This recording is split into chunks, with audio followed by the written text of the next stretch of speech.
Mi smo preizkusili sami s prostovoljci Slovenci, iskali njihove prednike in prišli do zanimivih odgovorov. Irena Pan.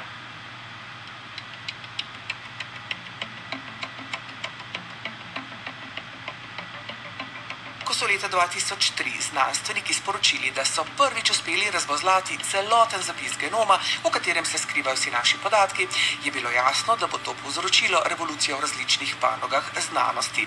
Rodoslovec Peter Havlina pa je bil navdušen, ker je bil prepričan, da bo sedaj še lažje odkrivati, kdo so tvoji predniki in odkot sploh izviramo. Sem takoj pomislil, to mora biti pa izvrsten preizkus pravilnosti rodovnika, ki smo ga na papirju naredili. Se pravi, je en moj daljni sorodnik, po skupnem predniku mora imeti enak izvid, kot ga imam jaz. Danes je to že ena najhitreje rastočih panog na svetu. Če je na začetku tak DNK test stal več kot 300 tisoč evrov, jih lahko danes dobi vsak že od 100 evrov naprej. Testiralo pa se je že milijone ljudi po vsem svetu. Tudi Peter Havlina, ki je zbral ponudnika, kjer te povežejo tudi s tvojim morebitnim sorodnikom v njihovi bazi.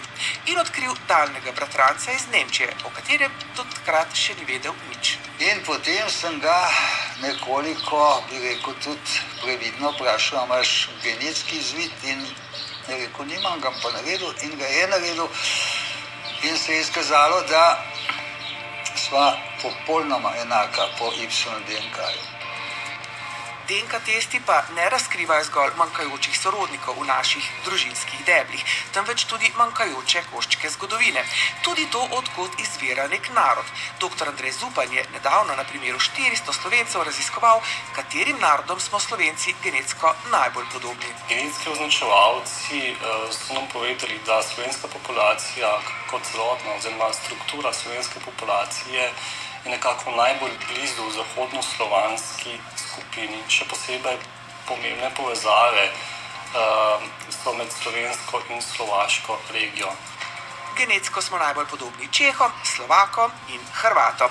Zdi se, da bo držalo, da smo prišli izza Karpatov, vendar je v vzorcih odkril tudi genetske zapise, ki so podobni populacijam, ki živijo v Skandinaviji, nekdanjih keltskih območjih, pa tudi takšne iz Bližnjega vzhoda in drugih. V sebi nosimo koščke, vsak Slovenc verjetno nosi v sebi koščke zelo različnih migracijskih poti, zelo različnih ljudstev. Čistokrvnega Slovenca, vsaj v genetskem smislu, očitno ni. Zagovarjati tez do avtohtonosti katerekoli populacije je izredno problematično. Ne samo to, ko so znanstveniki raziskovali del zapisa genoma pri moškem in pri ženski, ki se pri dedovanju ne spreminjata, so jima lahko sledili do ene same ženske in enega moškega, ki sta živela v Afriki pred približno 150 tisoč leti. Imenovali so jo genetski Adam in Eva in tako potrdili, da imamo vsi afriško prababico in pradedka.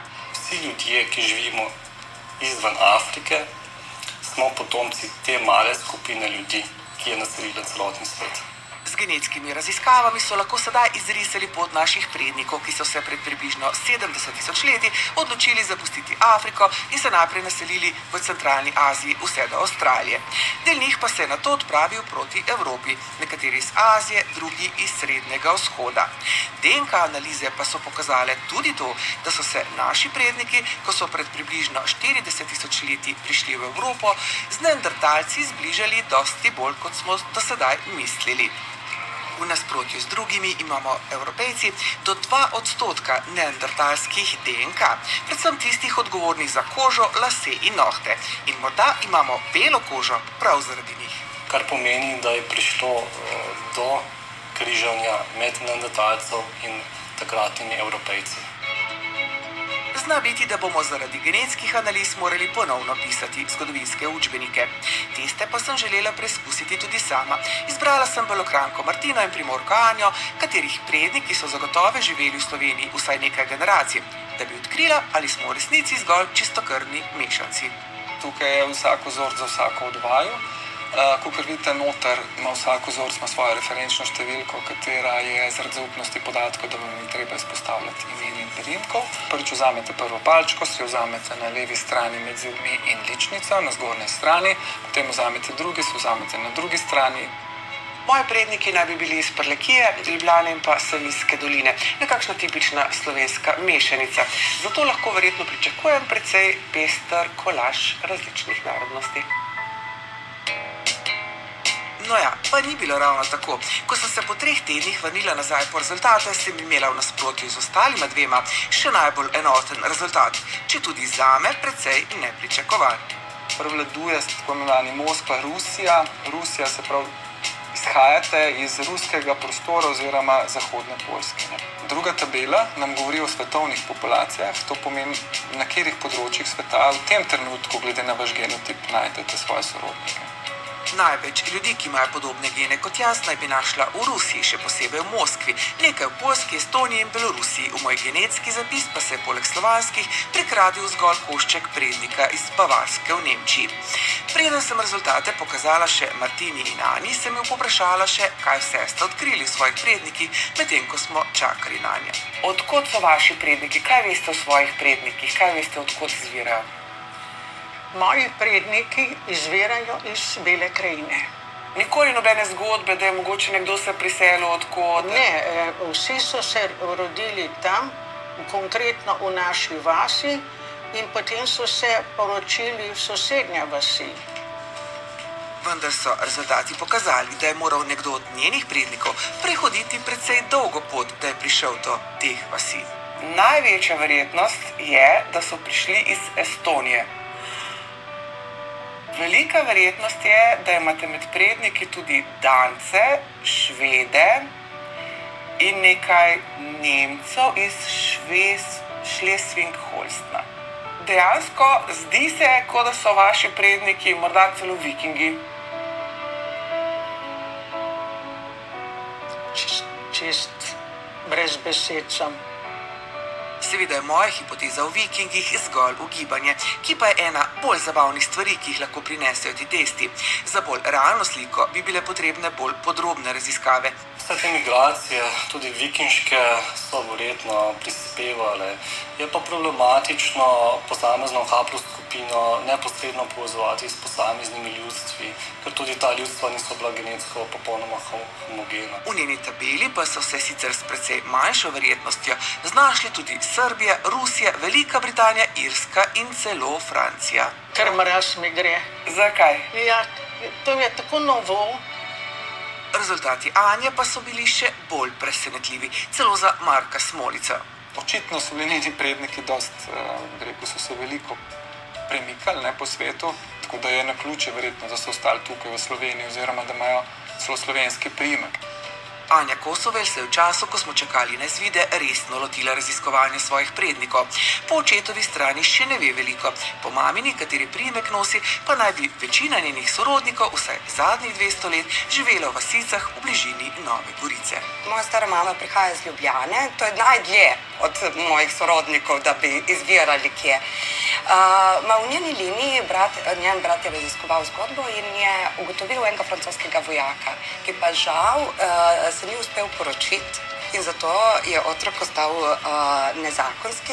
Vmes naj bi celo odkrila, da je v daljnem sorodstvu s pesnikom Srečkom Kosovelom. Če grem po vrsti, nono, moj nono, je bil nono Srečkota Kosovela. Tako da ja, neko daljno sorodstvo obstaja. Pa tudi sorodnico z nenavadnim priimkom. Da imate priimek, trenutno v Sloveniji je samo 11. Izvira iz vzhoda, tako da me bo prav zanima, če bo kaj skočilo na to temo ven. In je, če tudi morda ne zgolj zaradi tega priimka. Največ vaših genov je iz Ujgurja, zahodne Kitajske. To je največ vaših genov. Pol sem imela prav. Kitajska. Jaz sem se danes zjutraj zbudila z občutkom, nesigurno mi bo pokazalo nekaj orientalskega. To je to. Druga pogosta velika vrednost je iz Korčule, Hrvaška. Okay. Na otokih Iran mi zelo zveni. In Iran, tako je. Iran in Severna Portugalska. Andreja sicer ni edina Slovenka, ki je odkrila povezavo s predniki iz Daljnega vzhoda. Tudi Pakistan, Azerbejdžan, Turčija se pogosto prikradijo takšne teste. Nekdanji popotniki po svilnati poti od Kitajske do Evrope so očitno povsod pustili svoje gene. Morda so tudi njeni predniki del tega. Recimo mogoče tudi Korčula, Marko Polo, mogoče tukaj povezava Kitajske in Korčule, ne, se pravi se očitno preseli, mogoče potomka Marka Pola. Marko Polo je namreč iz Korčule. Vse skupaj ni tako nenavadno, kot se sliši. Nekateri znanstveniki namreč trdijo, da naj bi bil skoraj vsak 10. moški, ki danes živi na območju nekdanjega mogočnega mongolskega imperija, neposreden potomec Džingis Kana, saj naj bi imel njegov Y kromosom. Res pa je tudi, da je bilo v času Džingis Kana manj ljudi in da naj bi ta imel več 100 otrok. To še ni bilo konec presenečen za Anjo. Na njeni tabeli populacij, ki imajo podobne koščke genoma kot ona, je bil tudi Izrael. Vsaj malo nje je morda tudi židinje. Ostja, dobra kombinacija. In še bolj nenavadni so zadnji rezultati, kje živijo populacije, kjer naj bi v tem trenutku našla največ sorodnikov. Med mestici, mešanci med Indijanci in Belci, še največ v Minnesoti. Morda so bili njeni portugalski predniki tudi osvajalci Amerike. Noro me kar tresem. Wow.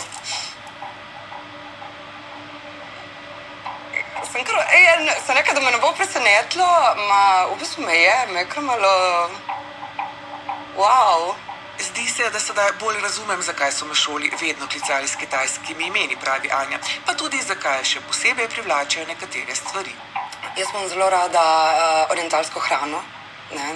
Ali pa veliko ustvarjam, imam te ornamente, s katerimi vse podekoriram. Od malega me vozi tudi ta glasba.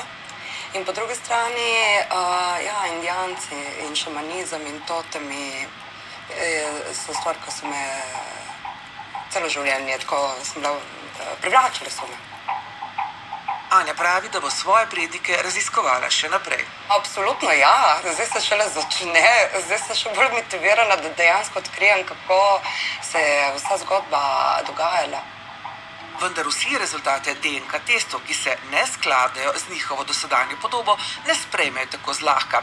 Naprimer, Američanu Craig Cobu, ekstremistu, ki zagovarja nadvlado belcev, je njegov rezultat, ki so mu ga razkrili v pogovorni oddaji, pošteno zagrenil življenje. 86% European and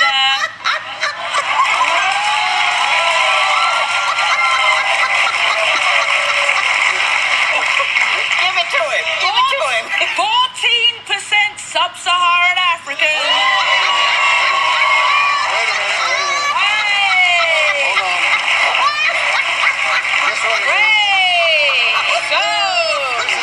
Statistical noise. Sweetheart, you have a little black in you. Ameriška senatorka Elizabeth Warren pa se je poskušala z DNK testom izogniti očitkom, da je goljufala, ko je zaradi lažjega vpisa na fakulteto navedla, da je potomka Indijancev. Šlo naj bi zgolj za družinsko legendo. Ameriški predsednik pa jo je zaradi tega začel klicati lažniva Pocahontas. Now, the president likes to call my mom a liar. What do the facts say? The facts suggest that you absolutely have a Native American ancestor in your pedigree. Vendar se ni dobro končalo, saj je s tem tako razburila ameriške Indijance, da se jim je morala upravičiti. Ti testi namreč kažejo zgolj verjetnost in negotovosti. Kolikšna pa je možnost napake? Ko sem se testiral, sem se šel praktično takoj testirati še v drug laboratorij. In se je videl, da je enako. Verjetnost pravilnega rezultata pa je odvisna tudi od tega, kako veliko bazo podatkov ima nek laboratorij, kamor pošlje svoj DNK. Pri teh močnih laboratorijih že gre kar v milijone. To so še zmeraj majhni vzorci, če nas je, 6 milijard ali še več. Ko bo teh odstotek testiranih oseb še večji, bomo tudi bolj natančne tiste ujemke oziroma možnost, da je nekdo ujemek, se bojo bolj fino izražale v poročilih, ki jih te laboratoriji dajejo. Bolj kot zanesljivost takšnih rezultatov, pravi dr. Zupan, je pri teh komercialnih testih vprašljiva razlaga. Genetske analize z današnjo moderno tehnologijo so izjemno zanesljive. Nenazadnje uporabljajo se podobni genetski označevalci tudi v forenziki. Potrebno je biti previden pri interpretaciji in se zavedati omejitev, ki jih takšne analize prinašajo. Vendar se v teh analizah skriva še ena past. V trenutku, ko prepustite neki inštituciji vaš genetski zapis, se spremeni v digitalno sled, nad katero v resnici nimate več nadzora. Naš zapis lahko vsebuje nagnjenost, genetsko nagnjenost k določenimi boleznimi, lahko razkrije določena tveganja, ki smo jim izpostavljeni, in to se lahko tudi zlorabi v smislu višanja zavarovalniške premije. Večina teh podjetij sicer trdi, da vzorce uničijo, vendar je težko verjeti, da ne bodo začeli z njimi tržiti. Zato dobro premislite, preden začnete tudi sami na tak način iskati svoje prednike.